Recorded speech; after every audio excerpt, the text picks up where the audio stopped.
Assalamualaikum students, in this video we will be discussing about the protozoal infections और जो most important होंगे वही हम लोग डिस्कस करेंगे। ठीक है। सबसे मोस्ट कॉमन है हमारे पास मलेरिया जैसे कि आप लोग पहले भी पढ़कर आए ही हैं अपने 4th ईयर में 3rd ईयर में कि हमारे पास मलेरिया कौन करा रहा होता है। हमारे पास मलेरिया एक प्लाज्मोडियम प्रोटोजोआ करा रहा होता है। अगर हम इसके फिर पूछें फर्दर कि कौन करवाता है, प्लाज्मोडियम प्रोटोजोआ तो कराता है, लेकिन इसका वेक्टर क्या है बेसिकली कि फीमेल एनोफिलस मॉस्किटो करवाता है।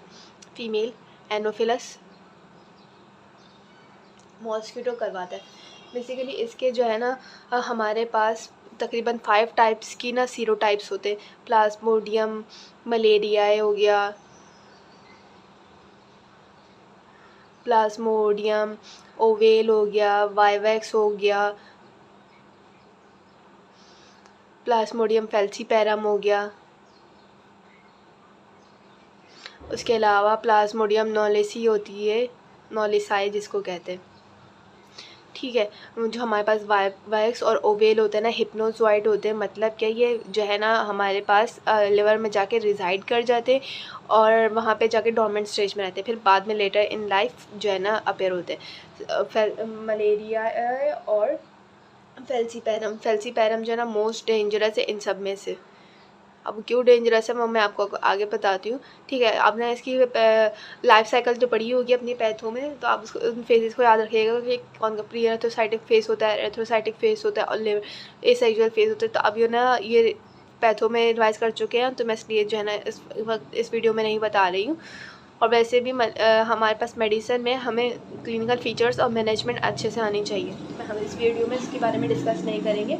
ठीक है, हम लोग बात कर लेते हैं इसके कुछ क्लिनिकल फीचर्स की। जैसे कि मैं वैसे तो कोई भी प्लाज्मोडियम अफेक्ट कर रहा होगा तो उसमें जो है ना हमारे पास क्या होगा, फीवर होगा, राइगर्स होंगे, चिल्स होगा। ठीक है, हाई ग्रेड फीवर होगा, राइगर्स होंगे, चिल्स होंगे, सही है, और ड्रेंचिंग स्वेट्स होंगे। इसका फीवर का कुछ खास पैटर्न नहीं होगा। जैसे हमने टाइफाइड में बात की थी कि स्टेप लेटर पैटर्न होता है उसके फीवर का, लेकिन इसका कोई खास पैटर्न नहीं है, बस हाई ग्रेड फीवर होगा। ठीक है।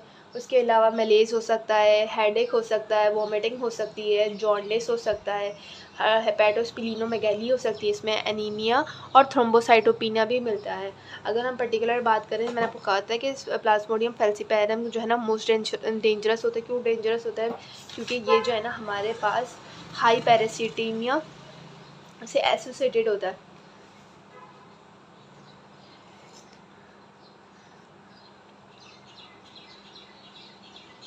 इसमें जो है ना हमें greater than 2% red blood cells जो है ना अफेक्टेड होते हैं, इसलिए जो है ना इसको कहते हैं कि सिवियर फॉर्म है और ना डेंजरस होता है। पैरासीटीमिया मिलता है इसमें। और ये कैसे प्रेजेंट कर सकता है इस पेशेंट में, जो है ना ये सेरेब्रल मलेरिया कॉज करवाता है, जो कि इसकी मोस्ट कॉमन प्रेजेंटेशन है। सेरेब्रल मलेरिया की तरह प्रेजेंट करेगा। और लेकिन सेरेब्रल मलेरिया के पेशेंट्स भी किस तरीके से प्रेजेंट करेंगे, उनमें जो है ना कॉन्शियस लेवल ऑल्टर्ड होगा, डिक्रीज होगा, डिमिनिश्ड होगा, कन्फ्यूजन होगी इन पेशेंट में कन्वल्जन्स या सीजर्स भी पड़ सकते हैं। और इन प्रेजेंट ज़्यादा अगर प्रोग्रेस कर जाए तो कोमा में भी जा सकते हैं, कोमा के स्टेट में भी जा सकते हैं और डेथ में भी जा सकते हैं इन पेशेंट्स की प्रोग्रेशन में। ठीक है, अगर सेरेब्रल मलेरिया बाबा ट्रीट नहीं किया गया तो वो कोमा और डेथ भी कॉज कर सकता है। ठीक है, उसके अलावा जो है ना हमारे पास सेकेंड क्या होता है कि सेकेंडली किस तरीके से इसके मेन फीचर है black water fever. Black water fever इसको क्यों कह रहे हैं कि इसमें इन पेशेंट में डार्क यूरिन होगा। डार्क यूरिन मतलब कि इन पेशेंट्स के यूरिन में हीमोग्लोबिन होगा, तो इसको कहते हैं हम हीमोग्लोबिन यूरिया। और इंट्रावेस्कुलर जो है ना हिमोलाइसिस मिलेगी, वेस्कुलर ये।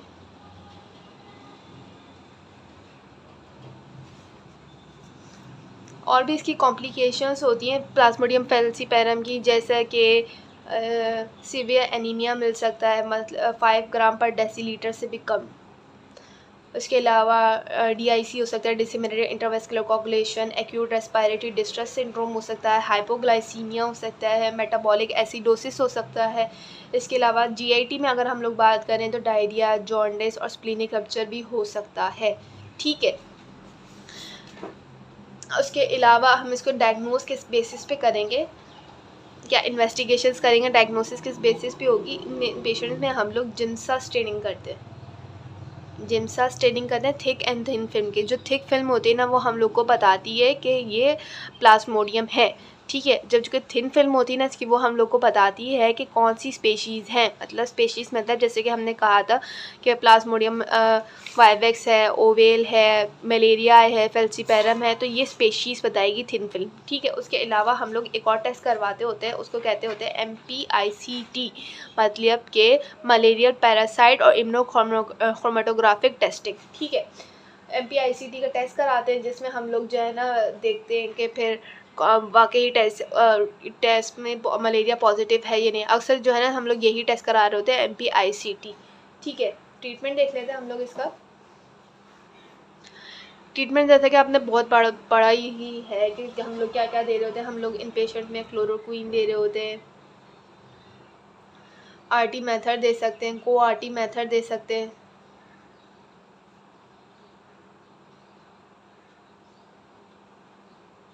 RT सुनेट दे सकते हैं। डिफरेंट जो है ना हमारे पास कैटेगरी से हम कौन कौन सी मेडिकेशन दे सकते हैं। इसके अलावा सिम्टोमेटिक ट्रीटमेंट में हम लोग एंटी एनर्जेसिक दे सकते हैं, एंटीपायरेटिक दे सकते हैं। हाइड्रेशन लेवल इन पेशेंट्स का मैनेज करना है, ठीक है। नेक्स्ट हमारे पास एक छोटा सा टॉपिक है लिशमैनियासिस का। असल में ना ये वाले जो टॉपिक्स हैं आप सब पैथो में पढ़कर आ चुके हैं पहले से, तो हम लोग का फोकस जो है ना इन चीज़ों पे नहीं है, लेकिन फिर भी हम एक जनरल रिव्यू देख लेते हैं छोटा सा। लिशमैनियासिस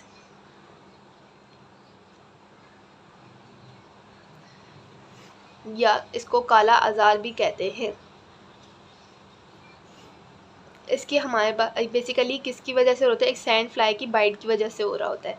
अगर इसकी टाइप्स की बात करें तो 3 टाइप्स का ये लिशमैनियासिस होता है। एक हमारे पास होता है म्यूकोजल, कुटेनियस। कुछ लोग जो है ना इसको म्यूकोज, इन दोनों कैटेगरीज को एक ही में डाल देते हैं, म्यूकोकुटेनियस करके, ठीक है। थर्डली हमारे पास होती है विसरल, ठीक है। इसमें ना हम लोग विसरल की बात करेंगे ज़्यादातर, ठीक है। विसरल जो है ना हमारे पास विसरल वाले में क्या क्लिनिकल फीचर्स हम लोग को मिल सकते हैं, उन्हें फीवर मिल सकता है, राइगर्स एंड चिस्ट के साथ मिल सकता है, लेकिन और मैसिव स्प्लीनोमेगैली मिलती है इन पेशेंट्स में। हेपेटोमेगैली मिल सकती है, लिम्फेडिनोपैथी मिल सकती है, ब्लैकिश डिस्कलरेशन ऑफ स्किन मिलेगी, ब्लैकिश डिस्कलरेशन ऑफ स्किन मिलेगी, एडीमा और एसाइटिस मिल सकता है। अगर हम इसके हेमाटोलॉजिक एबनॉर्मलिटीज़ की बात करें तो एनीमिया, थ्रोम्बोसाइटोपिनिया और पैनसाइटोपिनिया मिल सकता है। डायग्नोसिस किस बेसिस पे करेंगे हम लोग कि पेशेंट में CBC करवाएंगे तो उसमें पैनसाइटोपिनिया मिलेगा, मतलब कि जितने भी सेल्स हैं उन सब की लेवल डिक्रीड मिलेंगे, सही है। उसके अलावा LFTs करवाएंगे तो LFTs में हम लोगों को क्या मिलेगा, हाइपोएल्बुमिनिया मिल जाएगा उन पेशेंट्स में। इम्यूनोलॉजी करवाएंगे तो इम्यूनोलॉजी में हम लोग को हाइपर गैमा ग्लोबिनिमिया मिलेगा, हाइपर गैमा ग्लोबुलिनीमिया। पहले जो है ना हमें IgG एंटीबॉडीज़ मिलेंगी और अगर क्रॉनिक स्टेट में चले गए तो फिर हम लोग को IgM एंटीबॉडीज़ मिलेंगी, ठीक है। डायग्नोस्टिक इसका क्या है कि हम लोग जो है ना इनकी वो करवा रहे होते हैं, कोई भी स्प्लीनिक बोन मैरो या फिर लिम्फ नोड या फिर लिवर बायोप्सी करवाते हैं, जो कि हमारे पास स्पेसिफिकली बताते हैं कि लिशमैनियासिस ही है, ठीक है। इनमें हम लोग को क्या मिलती है, हमें इनमें मिलती हैं लीशमैन डोनोवन बॉडीज़ मिलती हैं। इन पेशेंट्स को हम लोगों ने ट्रीट कैसे करना होता है, इन पेशेंट्स में ना दे रहे होते हैं सोडियम स्टाइबोग्लूकोनेट,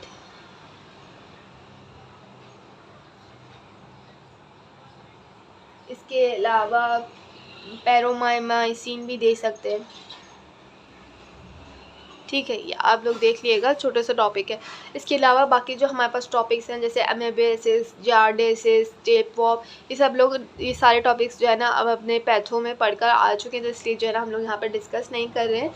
अमेबियासिस और जार्डिसिस में क्या होगा, हमारे पास डायरिया मिलेगा, सही है। अमेबियासिस कौन कराता है, इंटरमेबा हिस्टोलिटिका कराता है, और मेट्रोनिडाजोल इसकी ट्रीटमेंट में। जार्डिसिस भी हमारे पास क्या है कि हमारे पास डायरिया करवाएगा, फीको और रूट से इसकी ट्रांसमिशन है, तो इसलिए जो है ना मैं ये वाले टॉपिक्स डिस्कस नहीं कर रही क्योंकि आप लोग ये पहले ही जो है ना हमने स्पेशल पैथो में पढ़कर आ चुके हैं। लेकिन आपने बस ये याद रखनी है, GIT में डायरिया कहीं भी हो रहा हो पेशेंट को तो आपने जो है ना उसको मेट्रोनिडाजोल दे देनी है, ठीक है।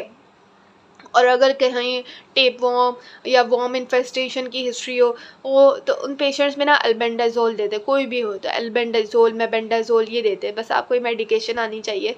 उसके अलावा ये आपने सारे टॉपिक्स ना पढ़े हुए हैं, ठीक है। इन्फेक्शियस डिजीज़ तो हमारा कंप्लीट हो गया कि और इसके अलावा जो है ना मैं अब नेक्स्ट वीडियोस होंगी आपकी ऑस्की के ऊपर। That's it.